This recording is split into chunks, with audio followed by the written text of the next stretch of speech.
ನನಗೆ ಪ್ರಪಂಚದಲ್ಲಿ ಎಲ್ಲರಿಗಿಂತ ಇಷ್ಟ ಆಗುವಂತ ವ್ಯಕ್ತಿ ಯಾರು ಗೊತ್ತಾ? It's me. ನನ್ ಕಂಡ್ರೆ ನಂಗೆ ತುಂಬಾ ಇಷ್ಟ. I am my most favourite person in the whole world. ಅಂದ ಅಂದ್ರೆ ಗುಣ.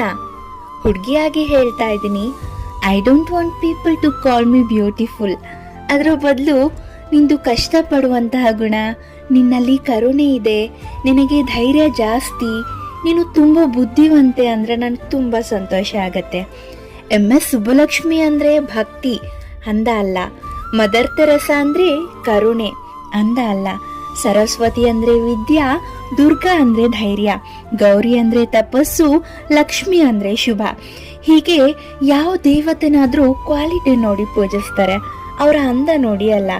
ನಿಮ್ಮ ಗುಣನೇ ನಿಮ್ಮ ಸಿಗ್ನೇಚರ್ ಆಗಬೇಕು, ನಿಮ್ಮ ಬ್ಯೂಟಿ ನೋಡಿ ಅಲ್ಲ. Hema wishes you all the very best.